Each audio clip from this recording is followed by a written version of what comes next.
lo que a menudo nosotros llamamos ausencia de Dios o indiferencia divina, la Biblia lo llama con un nombre muchísimo más glorioso y aterrador a la vez. A eso la Biblia lo llama la paciencia de Dios.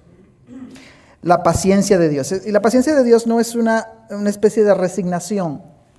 Es Arthur Pink, creo, que brinda la idea de que la paciencia es la omnipotencia de Dios aplicada a Él mismo. Dios con su poder refrena su justicia para no castigar al culpable de manera inmediata. Es el creador del universo aguantando su propio brazo ejecutor, no porque no pueda destruir el mal en un segundo, sino porque Dios en su amor le concede al pecador cierto margen de maniobra para que él se conduzca bajo la paciencia de Dios. Estudiar la paciencia de Dios, mis hermanos, es una confrontación con la realidad de que cada respiro que nosotros damos es un préstamo que tomamos de Dios, es un préstamo de la paciencia divina. Antes de comenzar, permítanme valerme precisamente de Arthur Pink. Si ustedes están siguiendo el consejo que les dimos al inicio de este curso de los atributos de Dios, deben haber leído esta semana el capítulo que correspondía a la clase de la paciencia de Dios. Y recordarán cuando Arthur Pink establece una diferencia que es buena, es saludable para entender el tema de la paciencia de Dios. Él sabe establecer la diferencia entre la paciencia de Dios y la misericordia de Dios. Y antes de comenzar, porque nosotros vamos a estar viendo el tema de la misericordia de Dios en las próximas clases. Entonces, Pink en el capítulo de la paciencia de Dios, él toma tiempo para aplicar esta distinción. Y dice Arthur Pink, la dificultad de distinguir este atributo de los atributos de la bondad y la misericordia divinos, ahora él va a pasar a citar a Stephen Charnock, un puritano que habló y tiene una obra preciosa acerca de los atributos de Dios. Él pasa a citar a Stephen Charnock y dice que, esto dice Charnock, ¿no? Dice Pink, la paciencia difiere de la misericordia en la consideración formal del objeto, o sea, de donde se está aplicando la paciencia. Explica Charnock, dice, la misericordia concierne a la criatura como miserable. Es decir, la misericordia considera a la criatura como un miserable. La paciencia concierne a la criatura como criminal. Mientras que la misericordia visualiza al individuo como un miserable, desvalido, la paciencia lo ve tal cual él es un criminal, un culpable. Sigue diciendo Charnock, la misericordia le compadece en su miseria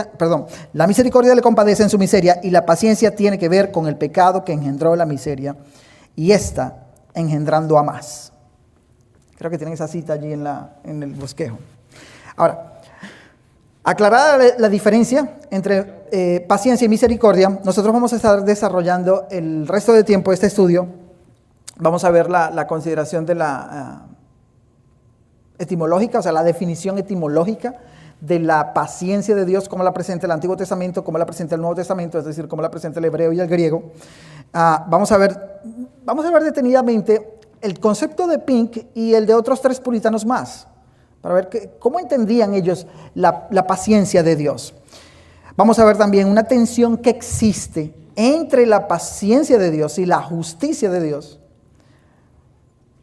Y luego veremos la paciencia de Dios encarnada en la persona del Señor Jesucristo, para terminar luego con algunas aplicaciones prácticas. Comencemos entonces con los fundamentos etimológicos y la definición. Decíamos hace un momento que la paciencia de Dios no es resignación, ¿ok? Es una extensión del poder soberano de Dios. Cuando Dios está aplicando su paciencia, al mismo tiempo Él está aplicando su poder para refrenar su brazo ejecutor de justicia. Cuando el Antiguo Testamento nos habla de paciencia, la expresión hebrea es bien curiosa. Creo que ahí tienen en el bosquejo la forma en que se menciona, se pronuncia. Pero resulta que en el pensamiento de los judíos, cuando ellos no veían las emociones como algo abstracto, sino como algo que ellos sentían. Cuando ellos hablaban del miedo, asociaban el miedo, por ejemplo, a las entrañas, al estómago. Algo similar hacen con la paciencia o con la ira. Cuando los hebreos, los judíos, para ellos, cuando hablaban de paciencia, asociaban esa idea al enojo y el calor. Es decir, cuando una persona se ponía furiosa, molesta, la nariz se le calienta, ¿cierto? Y comienza a bramear o a bufar. Y por eso es que para ellos decir ira o para decir enojo, ellos relacionaban ese sentimiento o esa virtud con la palabra nariz, porque era allí donde se centraba la rabia. Entonces, establecían la paciencia como una distancia y decían, el enojo es un fuego que viaja desde el interior y sale por la nariz. Si tienes una nariz corta, pues la rabia va a salir rápido. Pero si tienes una nariz larga, se demora más.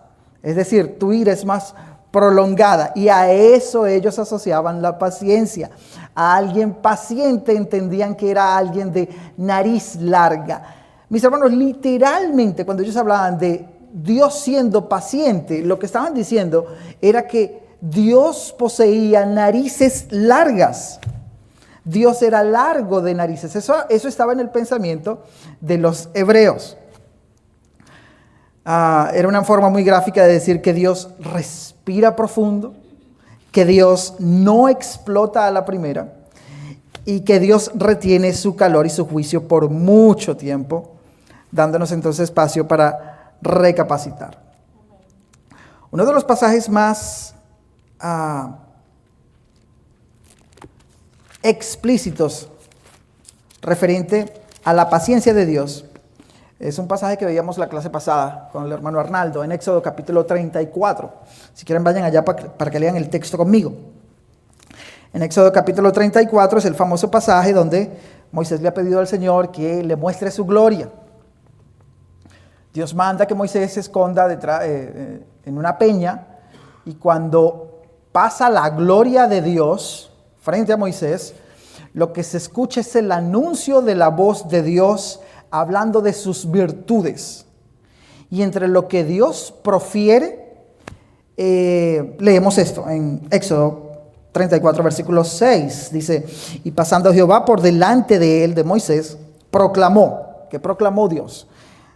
Lo siguiente, dice, Jehová, Jehová, fuerte, misericordioso y piadoso, tardo para la ira. Ahí está la idea que tenían los hebreos de la paciencia. Tardo para irarse, de narices largas. De hecho, ese texto de una vez nos aclara que la misericordia no es igual a la paciencia. ¿Lo ven? Porque menciona Jehová, Jehová, fuerte, misericordioso y clemente, y piadoso, tardo para la ira y grande en misericordia y verdad, que guarda misericordia a millares, que perdona la iniquidad, la rebelión y el pecado, y que de ningún modo tendrá por inocente al malvado, que visita la iniquidad de los padres sobre los hijos y sobre los hijos de los hijos, hasta la tercera y cuarta generación. Ese texto nos habla allí de un Dios muy justo, tan justo que en el ejercicio de su justicia de ninguna manera puede tener a alguien que es culpable como inocente. Pero al mismo tiempo nos habla de que es clemente, es piadoso, misericordioso y tardo para la ira, o lo que es lo mismo, paciente. Esa es la idea entonces de la paciencia de Dios en el Antiguo Testamento. Al llegar al Nuevo Testamento, la palabra paciencia es la palabra griega macrotumia, o macrotumía, como lo quieran leer. Es un compuesto de dos palabras, macros, que es largo, y tumos, que es ira. Es una ira larga, una ira extendida. Es la capacidad de retener el juicio teniendo la autoridad para ejecutarlo. Ese es el concepto o los conceptos que nosotros vemos en la Biblia acerca de la paciencia de Dios. Vamos a ver cómo los puritanos ahora entendían la paciencia de Dios. Vamos a ver rápidamente a 4 de ellos: Stephen Charnock, John Flavel, el mismo Arthur Pink y Thomas Brooks. Rápidamente. Ya lo hemos mencionado antes, pero ellos, los puritanos, también entendían que la paciencia era la omnipotencia de Dios aplicada a Él mismo. Stephen Charnock, que es el que yo les decía hace un momento, que tiene una obra preciosa acerca de los atributos de Dios, cuando habló de la paciencia, él la definió como la capacidad de Dios para soportar graves ofensas sin vengarlas inmediatamente. Y en un ejemplo, por medio de un ejemplo más adelante, vamos a estar viendo esta idea claramente evidenciada en la Biblia. Según Charnock, entonces, la paciencia era la capacidad que Dios tiene de soportar graves ofensas sin vengarlas. Y lo que Charnock argumentaba es que la paciencia de Dios, como ya lo hemos mencionado, en el ejercicio de su omnipotencia, él planteaba que se requiere más poder para que Dios se refrene a sí mismo de destruir al pecador que el poder que usó para crear el universo. Eso lo argumentaba Charnock. Él decía, Dios es dueño de sus propios sentimientos, y su sustento bíblico estaba en Nahum capítulo 1 versículo 3. Si alguien lo puede leer, Nahum capítulo 1 versículo 3, uno de los profetas menores. Si no, lo leo yo acá. Es tardo para la ira y grande en poder, y no tendrá por inocente al culpable. Jehová marcha en la tempestad y el torbellino, y las nubes son el polvo de sus pies. Gracias, mi hermana. Ese texto es un eco de Éxodo 34, versículo 6. ¿Okay? Jehová es tardo para la ira y grande en poder. O sea, la relación que Charnock establece es que Dios es tardo para la ira porque es grande en poder. Su poder es capaz de refrenar su justicia pacientemente para con el pecador. John Flavel enfocaba la paciencia de Dios en cómo opera en el día a día a través del cuidado soberano sobre los suyos. Él veía la paciencia como un tiempo de gracia que Dios le otorga a los elegidos para que ellos lleguen al arrepentimiento. Y eso es cierto también, porque la paciencia, según Flavel, es la mayor evidencia de que Dios tiene un propósito. Si Dios fuese impaciente, definitivamente el mundo se acabaría antes de que se cumplan sus promesas. Miren, mis hermanos, nosotros no le damos al Señor ninguna medida de razón para que Él sea paciente con nosotros. Es solo su paciencia por la fidelidad a sus promesas que Dios nos sostiene, que Él no nos juzgue inmediatamente. Flavel decía, la mayor evidencia de fe es la paciencia bajo la adversidad. Él citaba 2 de Pedro 3, versículo 9. ¿Alguien lo tiene? El Señor no retarda su promesa, según algunos la tienen por tardanza, sino que es paciente para con nosotros, no queriendo que ninguno perezca, sino que todos procedan al arrepentimiento. Ahí está la idea de Flavel bien sustentada. El Señor no es que sus promesas demoran, no es que sus promesas de alguna forma sufrieron algún retraso. La única razón por la cual el Señor no ejecuta sus planes y decretos para allá es porque el Señor es paciente con cada uno de nosotros, queriendo que todos procedan al arrepentimiento. Thomas Brooks. Brooks tiene un libro que se titula El cristiano mudo, y en ese libro Brooks explica cómo el creyente responde a la paciencia de Dios. Él decía que la paciencia de Dios es lo que le permite podar al cristiano sin destruirlo. podar al cristiano sin destruirlo, con el propósito de hacer del creyente una mejor imagen del Señor Jesucristo, o estimularlo, moverlo al crecimiento a la imagen del Señor Jesucristo. Brooks enseñaba que las aflicciones no son castigos de un juez impaciente, sino cirugías de un padre paciente. Su fundamento bíblico está en el Salmo 39, versículo 9. Y muy bien interpretado el Salmo 39, versículo 9, porque cuando nosotros leemos el contexto de ese salmo, vemos cómo el salmista allí entiende que él debía guardar silencio, entendiendo que lo que estaba sufriendo contribuía a mortificar su pecado. Salmo 39, versículo 9 dice: enmudecí, no abrí mi boca porque tú lo hiciste. Y si ustedes siguen leyendo, el versículo 11 dice: con castigos por el pecado corriges al hombre. Definitivamente, Dios hace uso del atributo de su paciencia para hacer de nosotros mejores cristianos, mejores para Él, para la gloria de Él.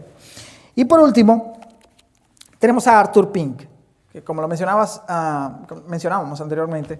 Pink centró su argumento en establecer la diferenciación entre la misericordia y la paciencia de Dios. Pink aclaró que la paciencia es una manifestación específica de la bondad de Dios y que mientras la misericordia se compadece del miserable, la paciencia soporta al pecador que lo ofende. El texto que utilizó Pink para justificar su argumento está en Eclesiastés 8, versículo 11. Si alguien lo tiene y lo pueda leer, si no lo leo yo.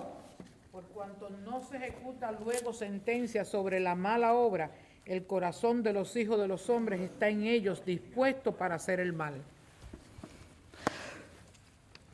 Pink decía que de alguna forma es asombroso ver cómo Dios soporta a que el nombre de Él sea usado incluso como maldición. El nombre de Él sea blasfemado millones de veces al día, sin responder a ese juicio malvado.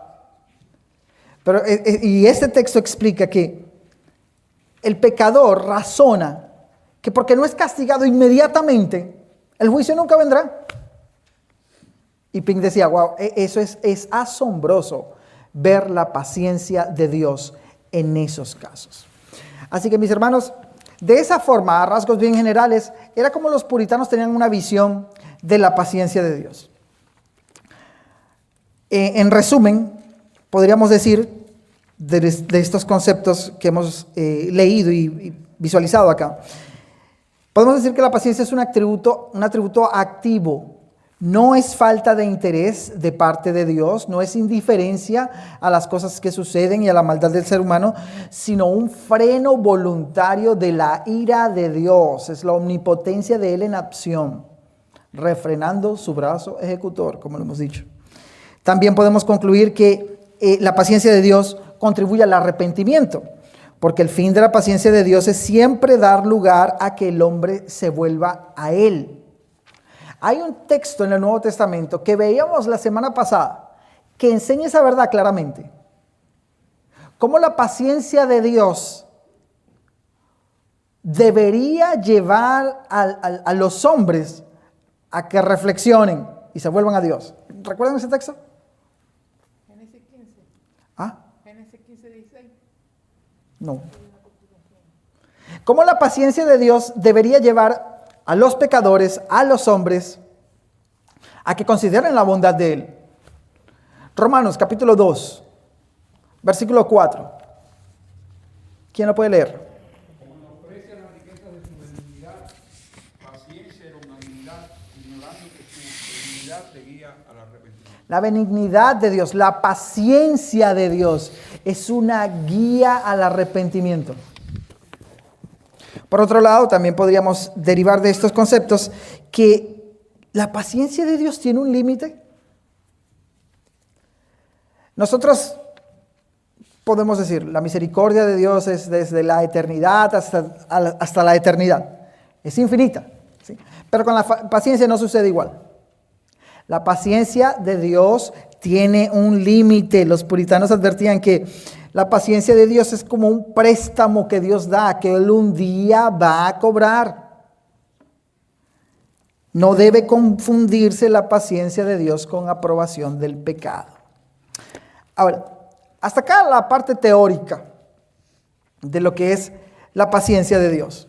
Y como uno siempre aprende más visualmente o por medio de ejemplos, vamos ahora a pasar a los ejemplos bíblicos. Vamos a ver cómo se ve la paciencia de Dios en acción, por medio de 3 ejemplos bíblicos rápidamente. Y ahí, viendo esos ejemplos, vamos a ver entonces nuestro cuarto punto, que es la tensión entre la paciencia, nuestro tercer punto, perdón, que es la tensión entre la paciencia y la justicia. Esa tensión entre la paciencia y la justicia de Dios es el límite del que hablaban los puritanos. Vayan conmigo a Génesis capítulo 15, versículo 16.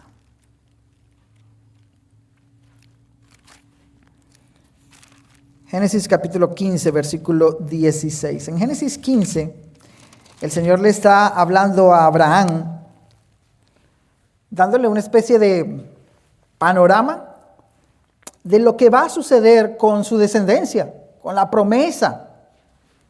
Ni siquiera ha nacido Isaac, pero el Señor le está dando detalles bien precisos de lo que va a ser la descendencia de Abraham, todo lo que van a pasar y qué será de ellos. Al llegar al versículo 16, leamos desde el 13 para que veamos la idea. Dice Génesis 15, versículo 13, hablando el Señor a Abraham, dice: entonces Jehová dijo a Abraham: ten por cierto que tu descendencia morará en tierra ajena y será esclava allí y será oprimida 400 años. Ahí está hablando de la esclavitud bajo el gobierno egipcio. Dice el versículo 14: mas también a la nación a la cual servirán juzgaré yo. Eso es Egipto. Y después de esto saldrán con gran riqueza. Y tú vendrás a tus padres en paz y serás sepultado en buena vejez. Y en la 4ª generación volverán acá, o sea, a Canaán. ¿Por qué va a demorar tanto el que pueda venir mi descendencia hasta acá, Dios? Porque aún no ha llegado a su colmo la maldad del amorreo. Hasta aquí. No podía establecerse inmediatamente la descendencia de Abraham en tierra de Canaán, porque el Señor le había concedido a los amorreos un periodo de tiempo que pudiéramos denominar la paciencia de Dios, para que el pecado de ellos llegase hasta el colmo, hasta el límite. Otro ejemplo, que por decirlo menos es simplemente sorprendente. Segundo de Crónicas, capítulo 33. La vida de Manasés. Es uno de los ejemplos más extremos de la paciencia divina. La vida de Manasés representa de verdad que un desafío, mis hermanos, a la paciencia de Dios, a la justicia de Dios. Porque no solamente Manasés sumergió a Judá en la idolatría, en el paganismo, en el ocultismo, sino que dice incluso un texto en Segunda de Reyes, que creo que se los coloqué allí, Segunda de Reyes 21:16, Manasés se encargó de llenar de sangre a Jerusalén. Según la tradición judía, Isaías, el profeta, murió aserrado. Lo aserraron por la mitad.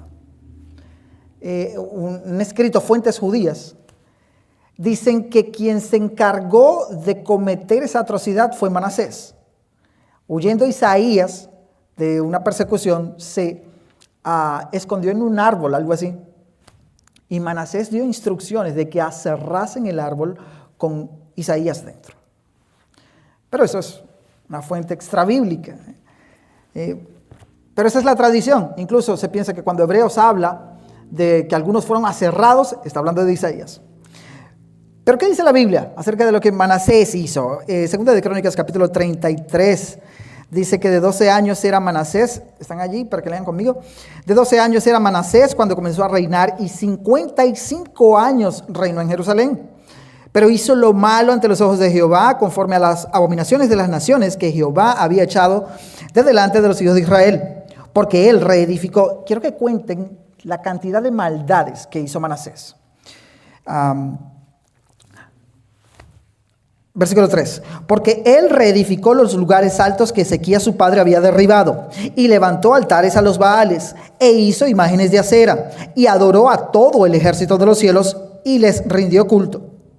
Edificó también altares en la casa de Jehová, de la cual había dicho Jehová: en Jerusalén estará mi nombre perpetuamente. Edificó asimismo altares a todo el ejército de los cielos en los 2 atrios de la casa de Jehová. Y pasó sus hijos por fuego en el valle del hijo de Hinnom. Y observaba los tiempos, miraba en agüeros, era dado a adivinaciones, y consultaba a adivinas y encantadores. Se excedió en hacer lo malo ante los ojos de Jehová hasta encender su ira. Ese fue Manasés. Versículo 7.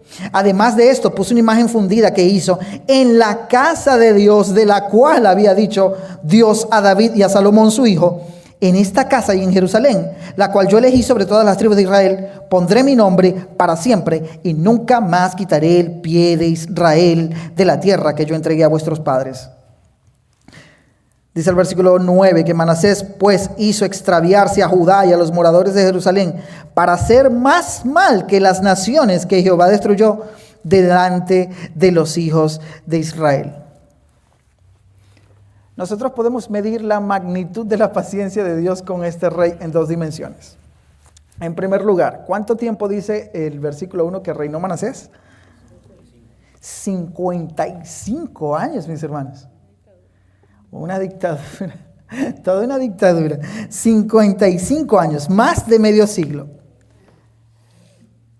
Para el hebreo, con Manasés, Dios alargó sus narices hasta 55 años. Dios se encargó de enviar profeta tras profeta a Manasés, y Manasés lo que hacía era rechazarlos sistemáticamente. Sin embargo, a pesar de ese historial de crueldad, súmenle a eso que sí es cierto que asesinó a Isaías. Sin embargo, a pesar de ese historial de crueldad, la paciencia de Dios con Manasés es sorprendente, mis hermanos. Y tuvo un propósito redentor. ¿Se acuerdan el versículo de Pedro que leíamos hace un momento? El Señor no retarda su promesa de justicia, sino que es paciente para con nosotros, para que nos arrepintamos. Manasés es llevado encadenado a Babilonia, le colocan garfios, y así llega él y lo humillan. Pero déjenme que se los lea, y quiero que vean cómo Dios terminó de tratar con Manasés. Versículo 12 allí en 2 de Crónicas 33, dice que: mas luego que fue puesto en angustias, Manasés oró a Jehová su Dios, humillado grandemente en la presencia del Dios de sus padres. Y dice el versículo 13 que habiendo orado a él, fue atendido. Pues Dios oyó su oración y lo restauró a Jerusalén, a su reino. Entonces reconoció Manasés que Jehová era Dios. Sorprendente la paciencia de Dios con este hombre. Dios lo escuchó, Dios lo restauró, y eso demuestra pues que la paciencia divina definitivamente no es una aprobación del pecado, para nada, sino una ventana de oportunidad, mis hermanos, que permanece abierta incluso para aquellos que pareciera que cruzan todo límite humano. Esa es la paciencia de Dios. Pero nosotros debemos ver la paciencia de Dios de una manera bien sobria, con cuidado. Es decir, en palabras, siendo bastantes Se me fue la palabra. Siendo llanos, no juguemos con la paciencia de Dios. Porque la verdad es que nosotros no sabemos dónde Dios estableció el límite, hasta dónde llega la nariz alargada de Dios con cada uno de nosotros. Y hay otro ejemplo en la Biblia, vayan conmigo a Daniel capítulo 5, que nos habla de otro rey, donde vemos la paciencia de Dios también en acción. Solo que esta vez vemos cómo la paciencia de Dios dice, basta. Establecemos acá un contraste entre Manasés y un rey babilonio llamado Belsasar. Los que conocen el relato de Daniel capítulo 5 recordarán que es el famoso pasaje de la escritura en la pared. ¿Lo recuerdan? Belsasar está haciendo un banquete gigante con sus príncipes, con sus allegados. Y este Belsasar, que no era solo idólatra, sino que esa noche de verdad se le fueron los cables, decidió insultar a Dios de la manera más desvergonzada. Hizo un banquete y él manda a traer los vasos de oro sagrados que su abuelo Nabucodonosor había extraído del templo de los judíos cuando el cautiverio babilónico. Ahora, si ustedes leen con cuidado Daniel capítulo 5, cuando Daniel, el profeta, interactúa, habla con Belsasar, él le reprocha y le da a entender a este Belsasar que él sabía cómo Dios había tratado con su abuelo Nabucodonosor por allá en Daniel capítulo 4. ¿Recuerdan Daniel capítulo 4? La locura de Nabucodonosor. Daniel le reprocha a Belsasar. Vamos a leerlo. Daniel capítulo 5, esto es del versículo 17 en adelante. Fíjense cómo Daniel le reprocha a Belsasar el hecho de que él debía haber tenido en cuenta la experiencia de su abuelo con Dios. Daniel 5, versículo 17. Ya en este punto, Belsasar ha visto la escritura en la pared, se ha turbado, ha mandado a buscar a todo mundo que le interprete la escritura, no consigue a nadie, y una reina, creo, que se piensa que era la abuela o la mamá de Belsasar, le dice y le aconseja, mira, en los días de tu padre hubo uno de los cautivos de Jerusalén o de Judá, y ese hombre es muy sabio, y entonces es que mandan a traer a Daniel. Belsasar le ofrece riquezas, el tercer lugar en el reino, para que le interprete la escritura. En el versículo 17 entonces comienza Daniel a hablar y le dice, versículo 17 del capítulo 5 de Daniel, entonces Daniel respondió y dijo delante del rey, tus dones sean para ti y da tus recompensas a otros. Leeré la escritura al rey y le daré la interpretación. El Altísimo Dios, oh Rey, dio a Nabucodonosor tu padre el reino y la grandeza, la gloria y la majestad. Y por la grandeza que le dio, todos los pueblos, naciones y lenguas temblaban y temían delante de él. A quien quería mataba y a quien quería daba vida. Engrandecía a quien quería y a quien quería humillaba. Mas cuando su corazón se ensoberbeció y su espíritu se endureció en su orgullo, fue depuesto del trono de su reino y despojado de su gloria.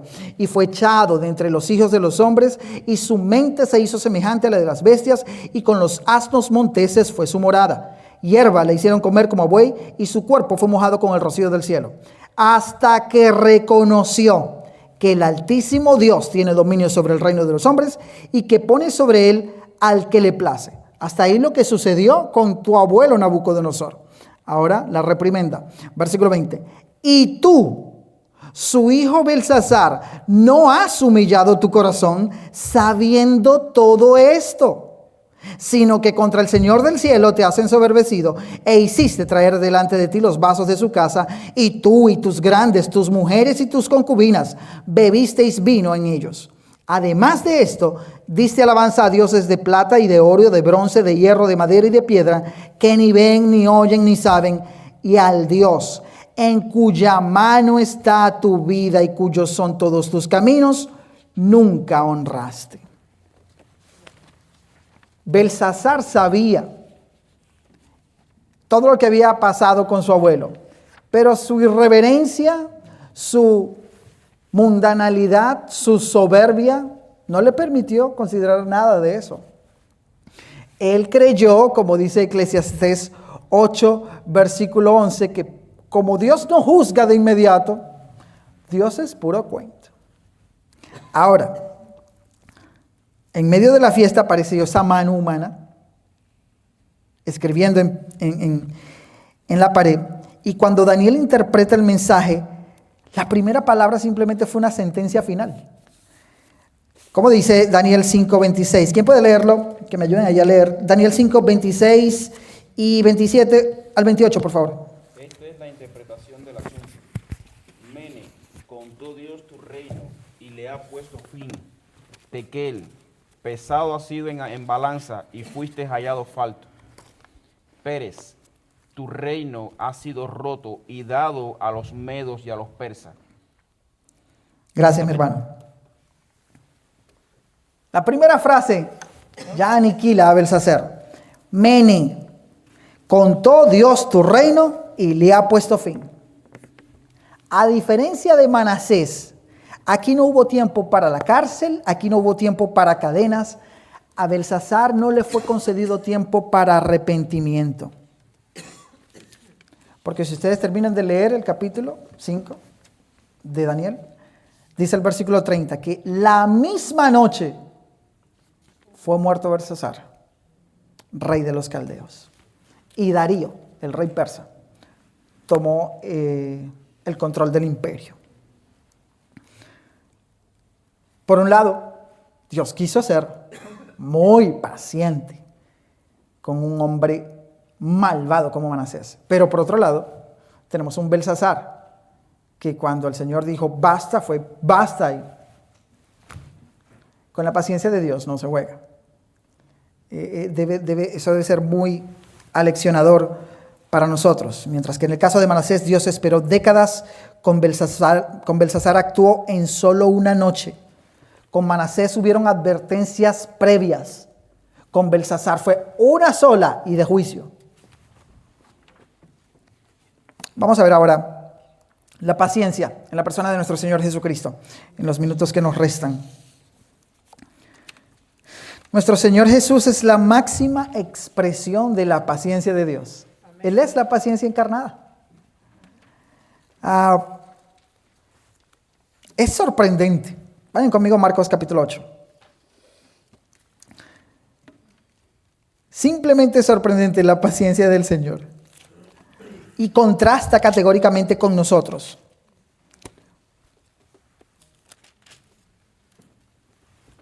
¿No les ha pasado que en ocasiones uno tratando de explicar las cosas y vemos que no se nos entiende y buscamos darle muchas vueltas a la explicación para ser entendidos y seguimos sin ser entendidos y nos llenamos de impaciencia? ¿No han estado en un escenario así? Con alguna persona o con compañeros, etc. Pero eso no está bien. Eso no está bien. ¿Saben por qué no está bien? Porque nuestro Señor no era así. Nuestro Señor no era así. Este pasaje, alguien que me ayude ahorita leyendo Marcos 8, del 17 al 21. Ese pasaje, cronológicamente, se halla después de los milagros de la multiplicación de los panes. Ya el Señor ha multiplicado panes entre 4,000 y 5,000. Pero lean, aquí quiero leerlo, Marcos capítulo 8, versículos 17 al 21. Si no, lo leo yo. Y entendiéndolo Jesús les dijo, ¿qué discutís? ¿Por qué no tenéis pan? ¿No entendéis? Perdón, mi hermana, perdón, lee desde el 14. Marcos 8, 14 al 21. Habían olvidado de traer pan y no tenían sino un pan consigo en la boca. Y él les mandó... En la barca. En la barca, disculpe. Y él les mandó diciendo, mirad, guardaos de la levadura de los fariseos y de la levadura de Herodes. Y discutían entre sí diciendo, es porque no trajimos pan. Y entendiéndolo Jesús les dijo, ¿qué discutís? ¿Por qué no tenéis pan? ¿No entendéis ni comprendéis? aún tenéis endurecido vuestro corazón, teniendo ojos no veis, y teniendo oídos no oís, y no recordáis cuando partí los 5 panes entre los 5,000, cuántas cestas llenas de los pedazos recogisteis. Y ellos dijeron 12. Y cuando los 7 panes entre 4,000, cuántas canastas llenas de los pedazos recogisteis. Y ellos dijeron 7. Y les dijo, ¿cómo aún no entendéis? Gracias, mi hermana. El Señor no abandonó a los discípulos después de ese evento. Es impresionante. Ellos han visto al Señor multiplicar panes entre miles. Y quiere darles una enseñanza y les dice, cuídense de la levadura de los fariseos y de los herodianos. Y ellos de una vez interpretan todo de una manera tan torcida. Y, uy, eso dice el Señor porque no trajimos pan. Sin embargo, piénsenlo, mis hermanos. Porque después de haber visto cómo el Señor multiplica los panes de la manera en que lo hizo, ¿por qué debían dudar? ¿Por qué debían sentir inquietud? Porque no traían pan. Sin embargo, el Señor no los abandonó.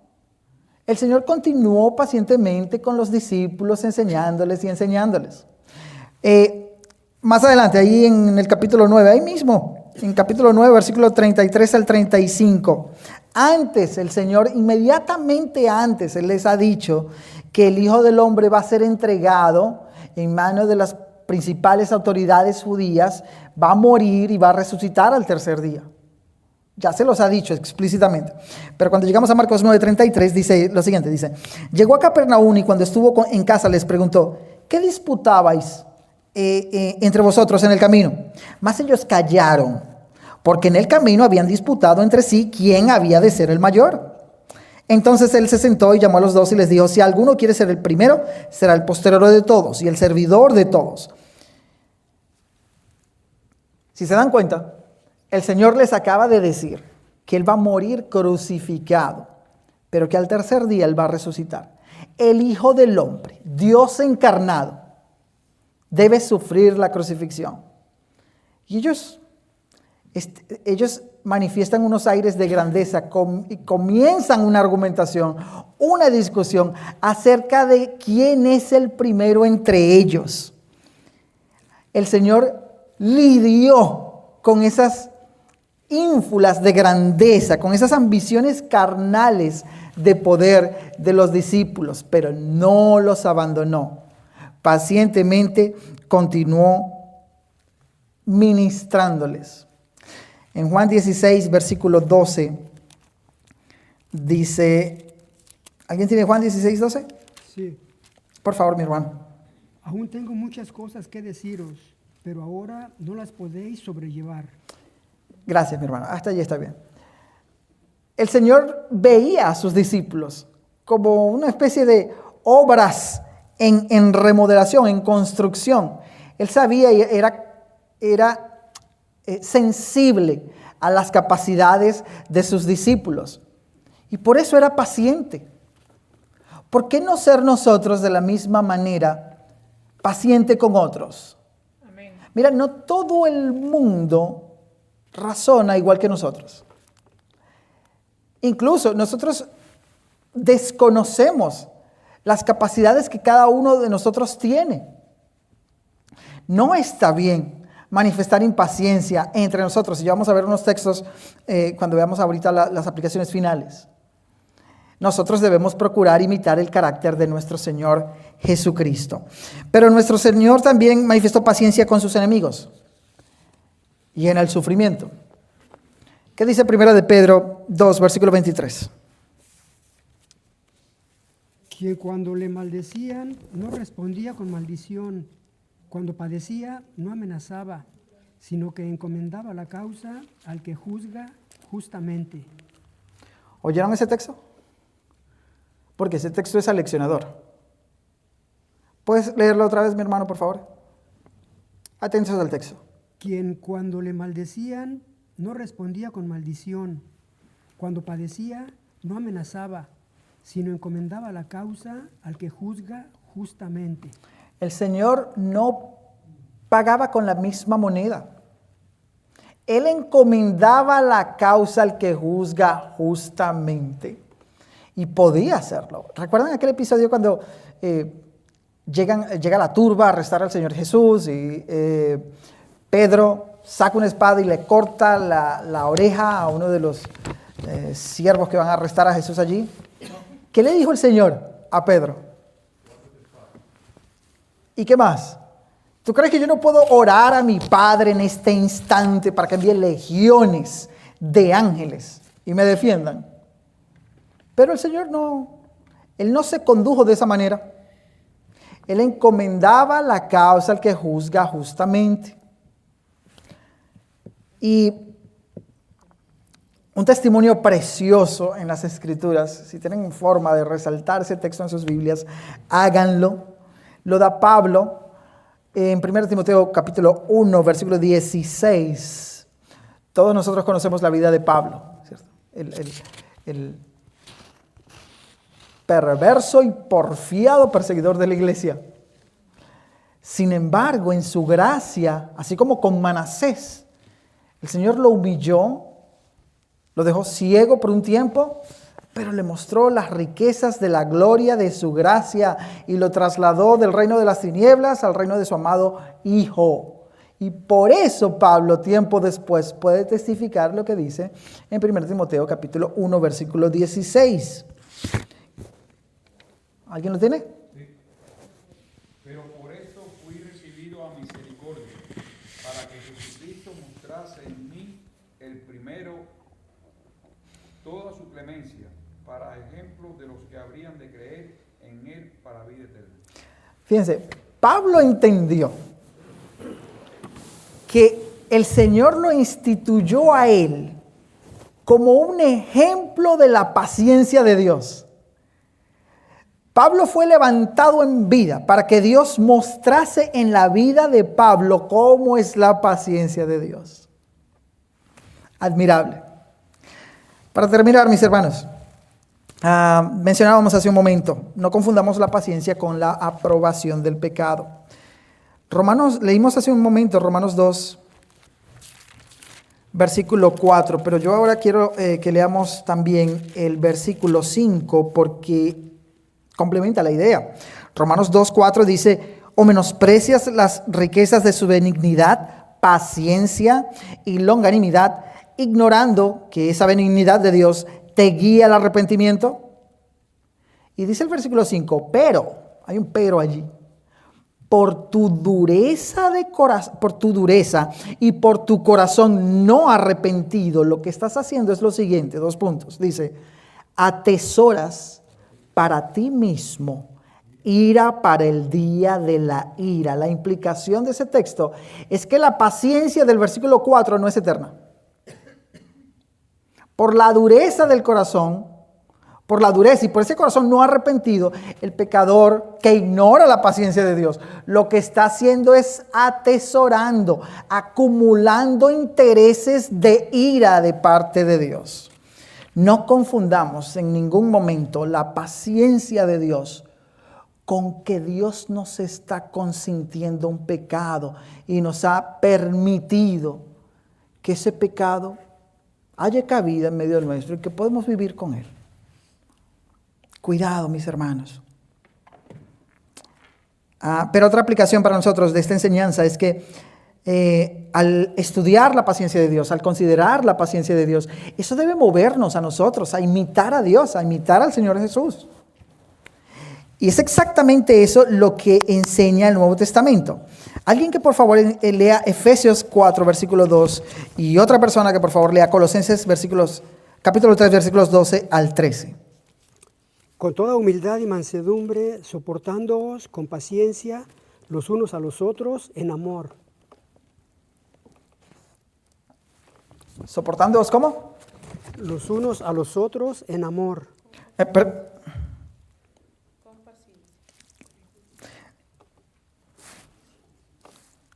Efesios 4:2 dice, el uno Pablo lo que está es diciendo, les emite un ruego, les dice, yo les ruego, anden como es dignos de la vocación con que ustedes fueron llamados. ¿Y cómo es eso? Pues con toda humildad y mansedumbre, soportándoos con paciencia los unos a los otros en amor.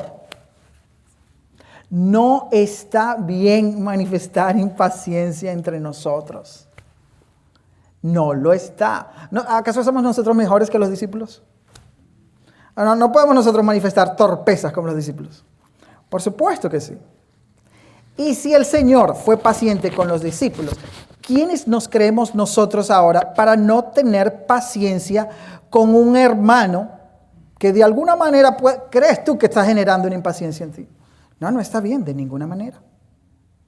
Colosenses 3, 12 al 13 es un eco de esas palabras. ¿Quién lo puede leer?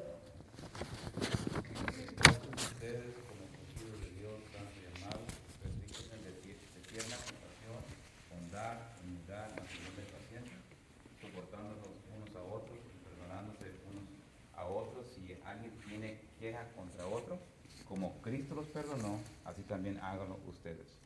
Me encanta ese texto porque al final Pablo refuerza todo el argumento, que es el texto paralelo acá, Efesios 4:2, con como Cristo nos amó. De la misma manera, de la misma forma debemos andar nosotros. Debemos nosotros confiar en el tiempo perfecto de Dios. Eso nos lo enseña Isaías 40, versículo 31. Pueden leerlo en casa. Pero una advertencia final allí, mis hermanos, es que recordemos, la paciencia de Dios es un préstamo de tiempo. Abusar de ella es atraer un juicio proporcional a la gracia rechazada. Al que más se le haya dado, más se le demandará.